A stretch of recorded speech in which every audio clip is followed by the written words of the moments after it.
Hi everyone! In this video, I'm going to show you how to make this fully editable composition book texture in Affinity. This can be used for digital notebook covers, for printables, and more. We're going to take a look at how to use a combination of non-destructive live filters and adjustments to form the initial texture that you would find on a traditional composition book.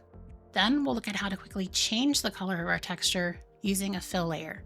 By working non-destructively, you can create any number of color and texture combinations with a few simple adjustments. As a bonus, at the end, I'm going to show you how, with a few more steps, you can create an infinitely scalable vector version of your texture. Are you ready? Let's get started. I'm going to create a cover for my digital notebook, and I'm going to use a variation of a preset that I have in place for that. The dimensions of my canvas are going to be 2700 by 3600, which is a 3:4 ratio in portrait orientation. Set up whatever size is going to work best for you. I do want to note this texture is not seamless, and the filters that we're going to be using aren't dependent on the resolution of your canvas. I'm using an artboard for mine, but you could also set up a master page. Either option is going to allow you to create multiple color and texture variations within the same document. You don't have to set up either if you don't want to. Again, this is going to be digital, so I'm going to leave the color format set to RGB. I'm also going to keep the DPI set to 300. It's going to be digital, so this really only matters if I plan to export for print, but since we're working with rasters, that allows me the option. I can always export the digital version at a smaller size. I don't need to change anything else, so I'm going to click Create Document. To create the texture, we're going to use two live filters, Procedural Texture and Gaussian Blur, as well as a threshold adjustment. All of these are non-destructive, which means we'll be able to go back and make as many variations of the texture as we'd like. I'm going to start with the procedural texture, and for that we're going to need a fill layer in place.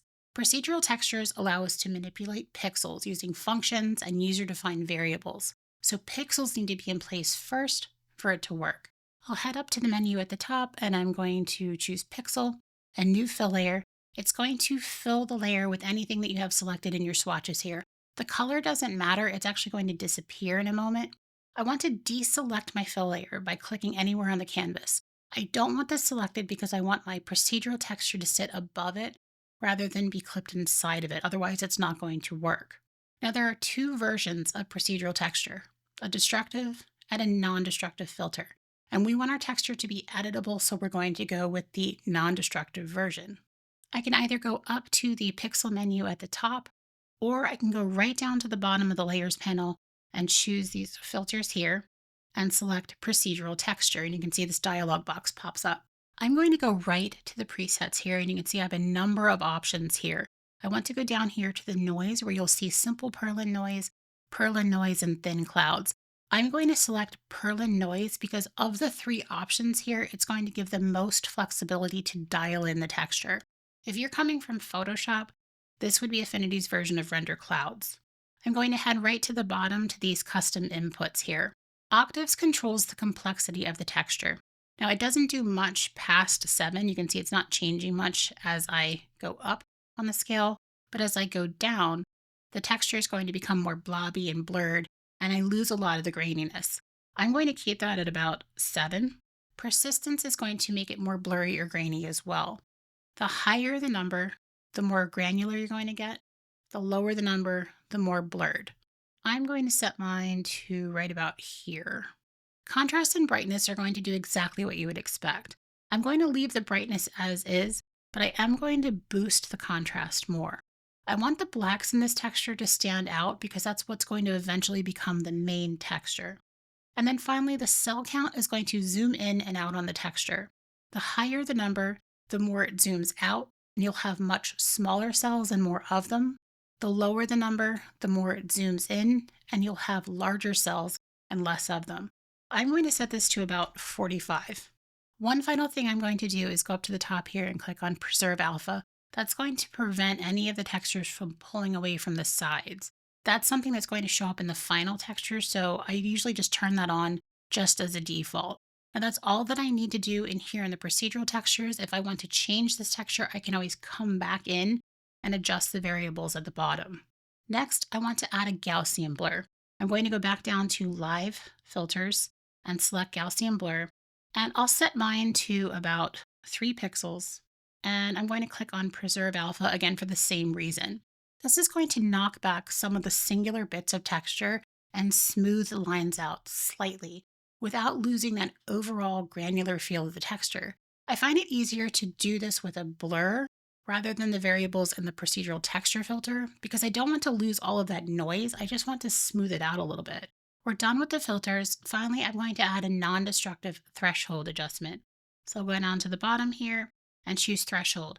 This is what's going to take it from looking like noise to composition texture. I can use the slider here to adjust this.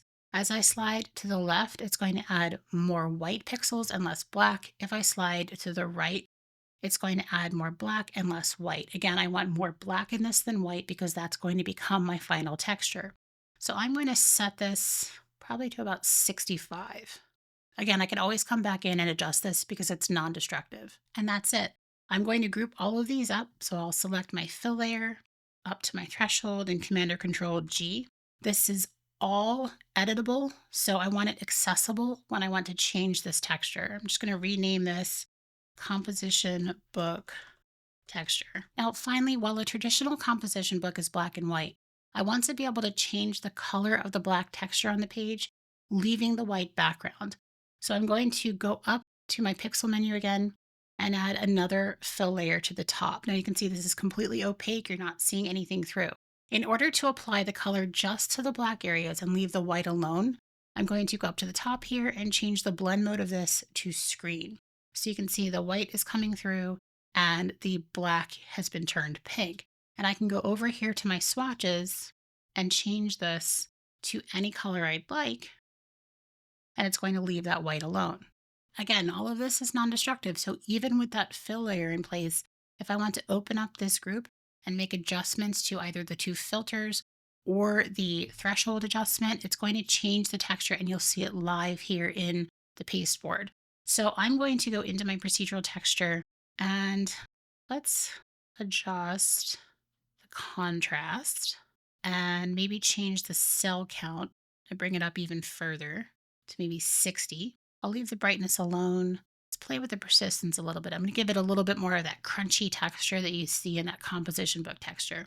I could also go into the blur and adjust it if I want. It's not going to have as much impact as changing, say, the threshold adjustment or the procedural textures, but let's try and see what happens. So you can see that kind of smooths things out a little bit. I don't quite want that. Let's see what happens when I change that to 2 from 3. I'm going to go into the threshold adjustment, adjust the black areas versus the white areas. I think I'll move that up. I can change the fill at any time. Now at this point, if you don't need a vector version, you're all set. You can save this as a template and pull in a fresh copy anytime, adjust the texture settings in that composition group, as well as the fill color, and you'll have a completely different variation. You could add a rectangle to the side for the spine. You can pull in a label and use it as a digital notebook cover or a printable. Now, if you do want to create a vector version of this, as I mentioned in the intro, I'm going to show you how to take this initial composition group and vectorize it. You will need the unified Affinity app for that because image trace does not exist in versions prior to that. Before I do that, I do want to mention that it's not necessary to vectorize this. There's this thought that everything needs to be vectorized, and it's not always the case unless you're working on a project where you need infinite scalability or it's required for the specific project you're working on. If you're creating this for a digital notebook, a smaller size raster file is just fine. Even if you create it for printables, you'll create a canvas that's the right resolution for the project you're using it in, and your raster is going to work perfectly. In fact, in a moment, you're going to see that the raster version of this texture is actually more easily editable than the vector. That said, let's look at how to vectorize this. Since I already have another version of this, I'm just going to use the one that I already created, and the only thing that I'm going to do is delete that fill layer. Because up to this point, the process is exactly the same. You're going to create that initial group with the procedural texture and Gaussian blur filters, as well as the threshold adjustment. Now, one thing I will note about vectorizing this particular texture, I find that it works better with larger, smoother chunks or islands of black rather than this really gritty texture. When you have a lot of what I would call crusty areas or really tiny individual little islands, you run the risk of image trace either completely removing them or combining them or creating really weird shapes out of them. You can play around with your settings and try it out, but I'm going to share what I've found works best for me. I'm going to start out here in the procedural texture, and I want to bring the cell count down so that the overall cells are larger and there's less of them. And then I'm also going to take the persistence and kind of make those black points a little bit more solid with less of the holes in them. I can also take the octaves down a little bit just to smooth things out. So I'm going to close that out and play around with the threshold a little bit as well. So let's just bring up the black. You bring it down a little bit, just see what happens. All right, let's try this out and see how it works. At this point, I need something to vectorize, and this group isn't going to work. If I go up to the vector menu here, you can see image trace isn't even an option. I need to create a single layer pixel version of this. The first thing I want to do is make sure that anything that I don't want included in that pixel version is turned off. So I have another artboard set here. I've gone ahead and turned that off. I'm going to right click on my initial group and choose merge visible. What that's going to do is leave that group alone. I can turn that off. I can always go back to it if I want to create a variation. And it's going to take everything in that group and create that single pixel version. And now if I go up to vector, you can see image trace is an option. I am at the point where I could vectorize this entire thing, but I would rather limit the vectorization to the black areas only. I can pull in a white rectangle later to add that background back in, but getting rid of the white here before I vectorize it is going to make the image trace a lot easier. I also won't get those stray gray areas where the image trace picks up anti-aliasing along the edges of the shapes. To remove the white, I'm going to select that pixel layer, go up to Pixel, Pixel Selection, and under Tonal Range, I want to choose Highlights. There's only highlights and shadows in this because of that threshold adjustment. It's pure black and white. So you can see it's selected the white areas. I'm just going to hit backspace on my keyboard to delete it. And because I have a transparent background on mine, you can see that in the background there. All right, I'm all set to use my image trace. So I'll select the pixel layer. I'm going to go back to the vector menu and choose image trace. It's going to bring up these two options, edge threshold and curve fitting tolerance. Now, in this particular case with this texture, I don't find either have a whole lot of impact on them, but let me go ahead and choose the split view and then zoom in so you can see what happens. So you can see my raster versions on this side, the image trace is on this side. Edge threshold is going to seek out the edges in the layer and adjust them based on the settings here. So if I drag this all the way up to the extreme, watch the left side, it might take a moment. It's not really doing anything. It actually just removed an area there. If I bring it all the way down, it might add some things back in. It added this little shape right there, but that's about it. So I'm going to keep this set to about 50. Somewhere in the 50s usually works best with this particular image trace. Now the curve fitting tolerance has a little bit more effect on this particular texture. It's going to smooth or sharpen your curves either by creating more definition in the path or less, smoothing them out a lot. So I'm going to bring this all the way up so you can see what happens. It's going to adjust a little bit and smooth it out. If I pull it all the way down, it's not making much of a difference. So I'm going to bring this up to the 50s as well and click apply. Once the image trace is done, you're going to be left with a group of a lot of individual little curves that make up the texture. And you can see some of them aren't black. That's not an issue because you can actually select the group and just click on black and it's going to change everything. I still have that transparency in the background. I'm going to go ahead and grab a rectangle and I'm going to make it white and just drag it out to cover the entire canvas and then just arrange it so it's back behind that texture.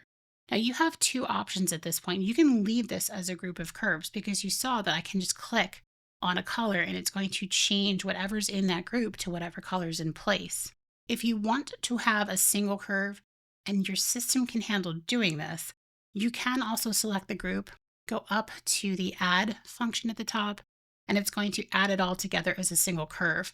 When I've tried this on a very old laptop, it doesn't work as well. It actually kind of crashes the entire app. So you might want to play around and see if that works for you. But you really don't have to create a single curve unless you really want to. I'm going to take this back to black and then let's compare the vector version to a raster version. Okay, right off the bat, you can see there's a lot of difference between the raster and the vector. Remember, I said that you have a little bit more success with the image trace when you're working with larger cells than what you would have in the raster version. So these are much larger chunks. You also going to see that they're much smoother. If I zoom in here, it's great that they're infinitely scalable, but you kind of lose some of that crunchiness that you get with the raster version. You also saw that there's more steps required to get to the vector version. And if you want to make adjustments to the texture on that version, you need to start all over by creating a new pixel layer.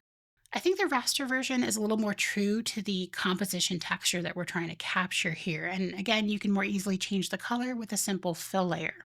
However, if you have a need for vector texture, it's just a few more steps and that texture becomes infinitely scalable.